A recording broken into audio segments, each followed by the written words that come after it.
देखो, तुमसे मैं या कोई भी सवाल पूछे कि इंडिया का सबसे बेस्ट डायरेक्टर कौन है तो तुम नो डाउट एस राजामौली का ही नाम लोगे। पर अब से एक और चीज तुम्हें माननी पड़ेगी, एस राजामौली ने सबसे घटिया किस्म का एनिमे हमें दिया है और ये हमें मानना ही होगा क्योंकि राजामौली ने जिस तरीके का एनिमे हमें दिखाया है उस तरीके की एनिमे के बारे में उसका क्वालिटी मैं बताऊं इतना वाहियात, इतना घटिया है कि ऐसा लग रहा था कि मैं 2-4 साल का बच्चा हूं और मैं ये कार्टून देखने यहाँ बैठा हूं।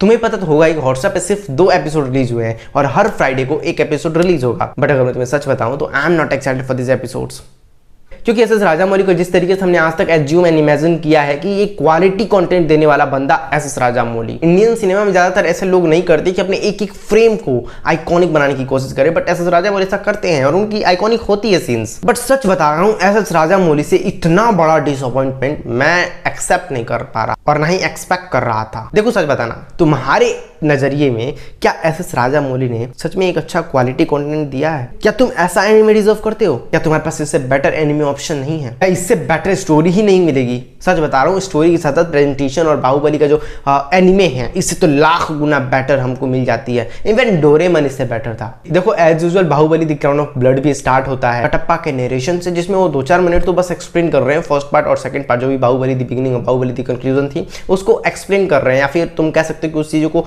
दिखाया जा रहा है फ्लैशबैक तरीके से, या फिर तुम्हें स्टोरी को समझाया जा रहा है ताकि तुम Baahubali the crown of blood को समझ पाओ। ये सीरीज की स्टोरी बाहुबली की जो दोनों पार्ट्स है ना उसके पास्ट में है। देखो, अगर तुम्हें Baahubali the crown of blood की स्टोरी जाननी ही है तो तुम्हारे पास कोई ऑप्शन ही नहीं बचता। लेकिन अगर तुम्हारे को ऐसा नहीं है कि नहीं मतलब हमें एक कंटेंट चाहिए, तो आई विल सजेस्ट कि इसको प्रेफर नहीं करो तो बेटर है, क्योंकि बहुत ही घटिया और बहुत ही लो क्वालिटी का एनिमे है। इवन जो शार्पनेस दे रहे हैं, जो साइड का वो लाइट दे रहे हैं, इतना वाहियात लग रहा है। आई थिंक एस राजामौली के नाम पर बेचा जा रहा है इसे। ऑफ कोर्स एस राजामौली के नेतृत्व में नहीं बनाया गया है। अब क्या करूं मैं, मेरा दिल मानने को तैयार ही नहीं है कि एस राजामौली ने इस तरीके का कंटेंट बनाया है। थोड़ा सा तो मतलब अपच हो रहा है मेरे को, मतलब पच नहीं रहा ये चीज़ की this is coming from S Rajamouli production. Well, मैं इस सीरीज को रेट नहीं करने वाला। तुम बताओ तुम्हें ये सीरीज कैसी लगी? अगर तुमने देखा तो, और तुम्हें नहीं देखा तो देखना है, स्टोरी तुम्हें जाननी है तो तुम देखो। मिलते हैं बाय बाय।